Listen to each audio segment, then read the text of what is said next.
Hi, my name is Sam Johnson and I'm a voice teacher. Today I'm going to be continuing the Basics of Singing series with a concept that I call body mapping.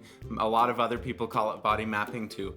The goal of this video is to help you just to understand a little bit more what people mean when they talk about terms like chest voice, head voice, bridge, and where we feel those things. So if you've watched many of my videos, you've definitely heard me say the word chest voice and head voice before. But if you're not really a singer, then those terms might not be as intuitive. For people who sing a lot, it makes sense because we tend to feel the voice in different places in the body consistently from person to person. So as I'm speaking right now, while I put my hand on my chest, I feel quite a bit of vibration in my chest. Some people might refer to this as chest resonance or sympathetic resonance. It's just vibrations that you feel. Most people, when they're singing in their lower register, when they're singing lower notes or in the speaking range of their registers, will feel these vibrations in the bottom of their chest. If you don't feel vibrations here while you're speaking, that means that you're probably speaking a little bit light, or you might be speaking like really, really nasal, but there should be some sort of vibration for most people. I've met a few students who didn't feel anything in their chest, and for them, it's like the hardest thing is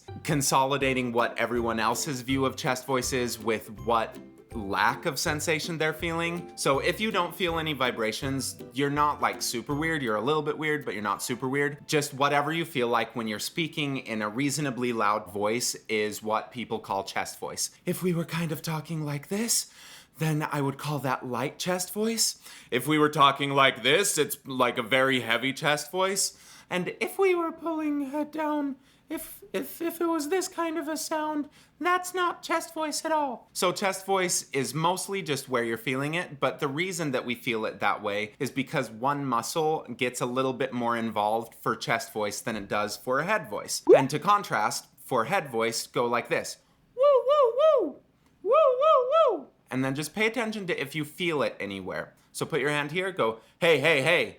Woo, woo, woo! What feels different between those two different places? If chest voice probably feels more down here. I don't want to put words in your mouth, but I'm going to. Head voice, you're probably going to feel up in your head. Some people might feel it a little bit further back, some people a little bit more forward or up or down, or just usually somewhere up in their head they will feel it. So take wherever you feel it when you go woo, woo, woo, and then just imagine a line, an invisible line connecting those two places. So for me, I feel it more forward, kind of in my nose when I go woo, woo, woo. It's a very forward sound. And if I imagine a line going from that place down to my chest again, it kind of goes like this if I follow it with sound. Woo!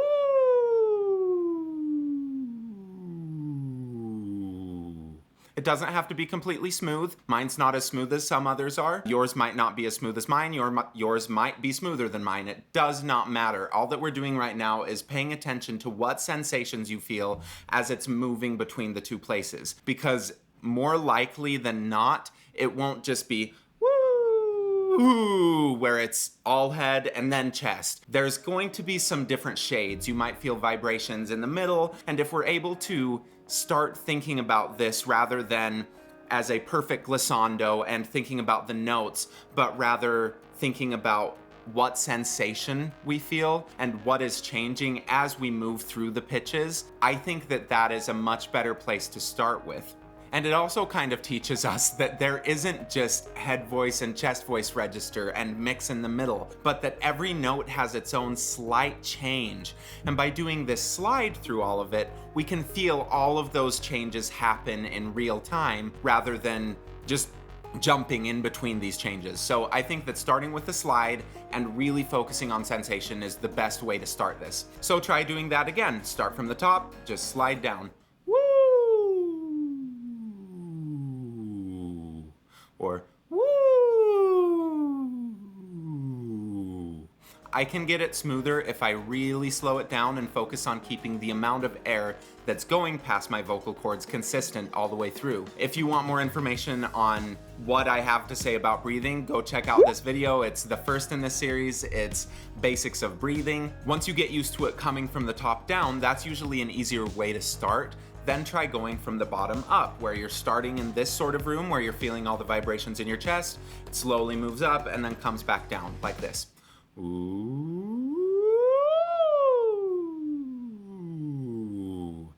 And I feel it start and end in my chest. You might notice that it starts in your chest, comes up into your head, and then you don't feel anything in your chest on the way back down. That shows that you're just getting stuck in that head voice place. If that's the case, then you might need to start by just jumping between these two places a little bit more to really get used to what the edges feel like. And you can do that like this. Ooh, ooh, ooh. Really heavy here, light up here, really heavy here again, and then move it around. Ooh, ooh, ooh. And this is a range that is better for low voices, but higher voice people can do these same exercises, just take it up a little bit, because right now the range isn't the most important thing. The most important thing is the fact that you feel this change in sensation between the two. Ooh, ooh, ooh, ooh.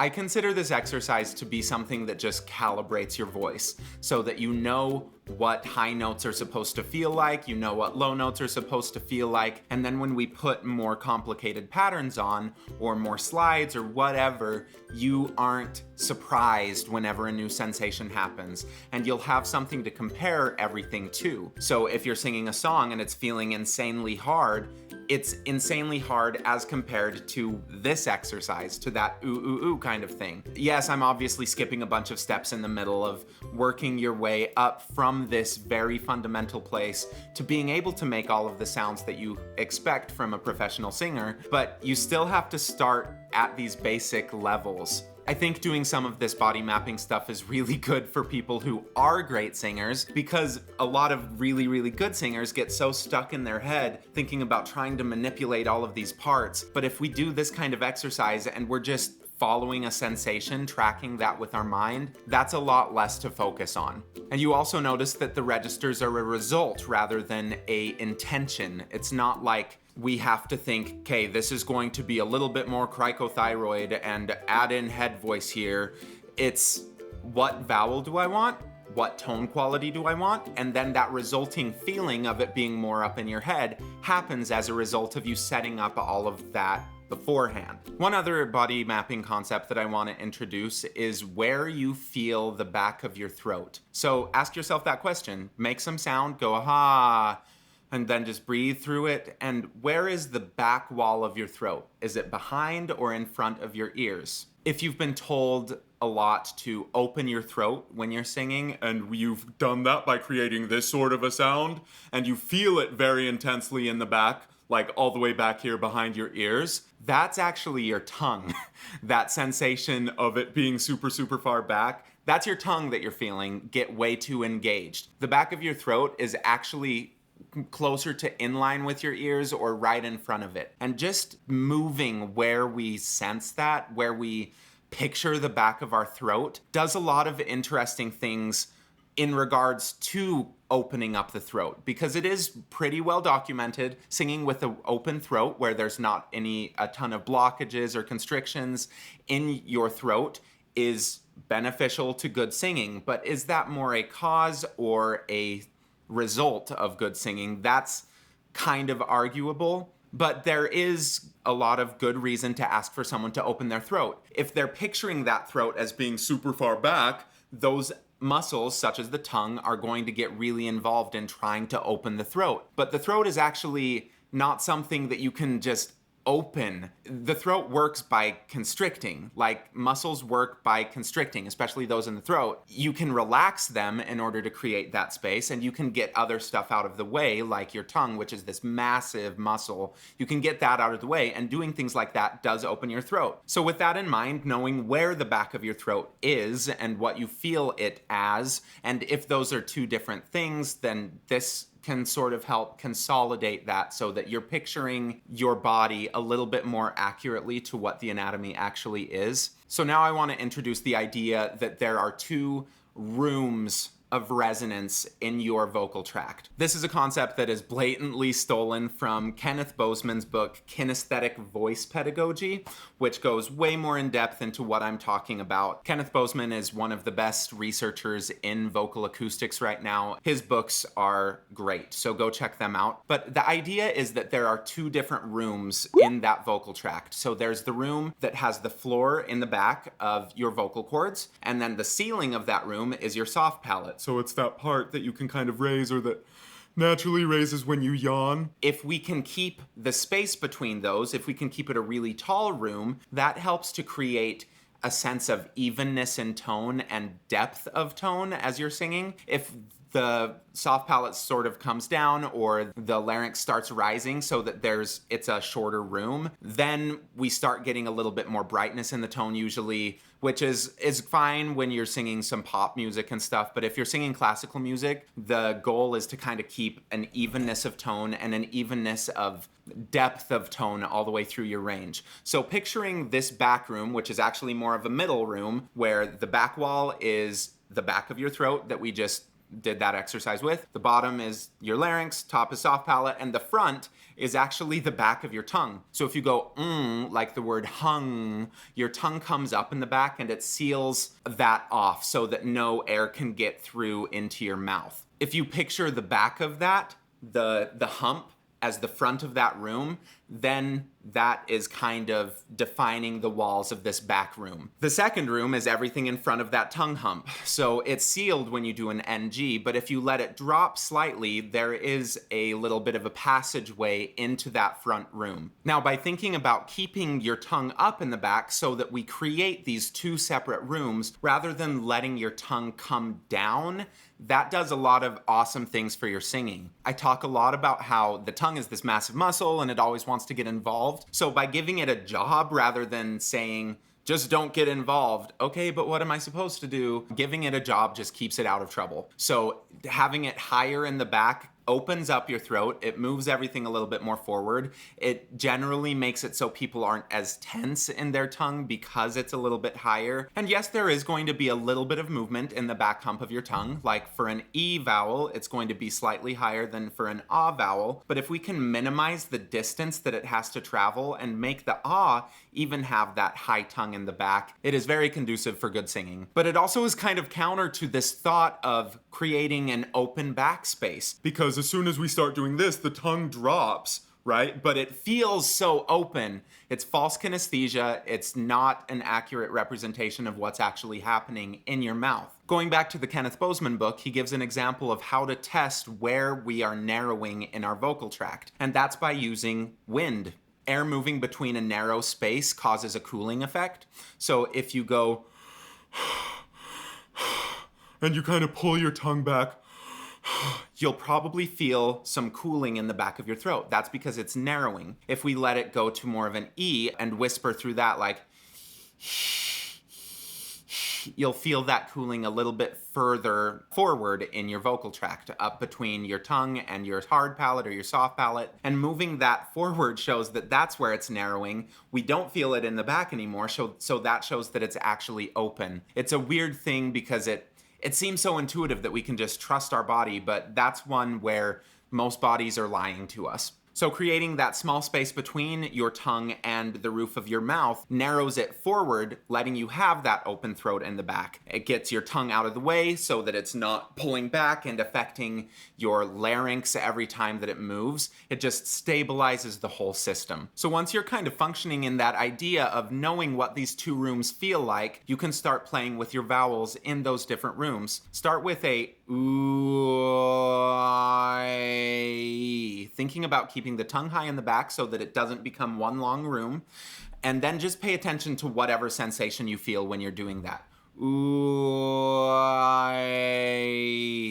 For me, I feel the ooh pretty far forward. The o kind of moves back. The ah is, because it's not all the way in the back, because I'm not going into this place anymore, the ah is a little bit more forward. I kind of feel it more in line with my hard palate. And then the a kind of comes up and over. You might feel it in a slightly different place, but what this is doing is tracking the second formant. It's an acoustic event, like feeling that sensation where it's buzzing the most hard, moving around. It will probably feel like this for most people. But don't feel bad if you're not able to feel all of these things right now. Singing is so many different things happening at once that it's sometimes difficult to know what to focus on. So just by going through these exercises, knowing where people tend to feel it, and then just paying attention to your body and feeling what you actually feel can help you consolidate your own experience with the breadth of knowledge that is available in the world and with what most people feel like with it. If you let the tongue fall back with the ah, then you won't feel it kind of stay in that middle place. It'll go ooh, and then it's getting stuck and I don't feel it kind of moving up and over. So just try choosing any note. Go sit down at a piano, choose a more spoken note, a higher note, something in the middle, and see if that feeling moves in the same way. If going up really high,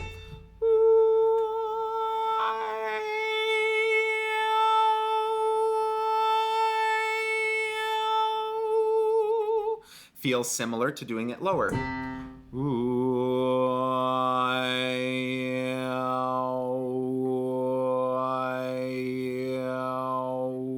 So by making these body mapping exercises part of your vocal warm-up, you get every part of the system to start working a little bit smoother in an environment that is way less complicated than singing an actual song. Because when you go to sing a song, we have words which are motivated by meaning. That meaning alone will start making your body do things in a slightly different way. Doing this, you know what everything kind of should feel like, and then when you get to the meaning, you get to the song, and you get to the complexity of rhythm and of melody and all of these more challenging musical concepts, you have this baseline to compare it to. Whether it's the feeling of it moving up and down between your head and your chest, or if it's the feeling of tracking that second formant by just doing the ooh, it doesn't matter. These are all just tools that you can use to start balancing your voice. The more time that you spend in this place, in these places that are more comfortable than maybe what your default go-to setting is, then that becomes your new default setting. The body wants to do whatever is easiest, so if we're just able to create this easy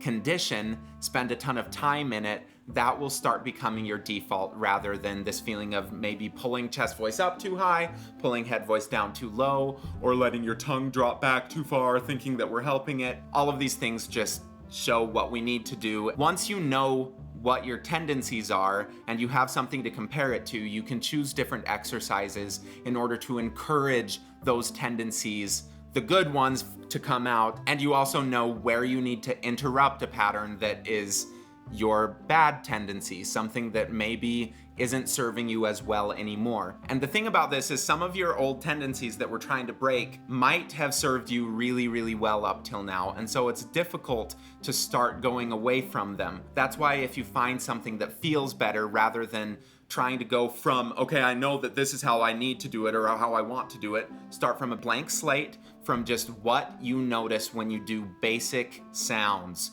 And then you can start from there to go toward what you need it to do. And then you just layer on complexity from these basic sounds until you get it closer to an actual song. Thank you for watching. Please like, subscribe, all of that jazz. Leave a comment below and go check out other videos.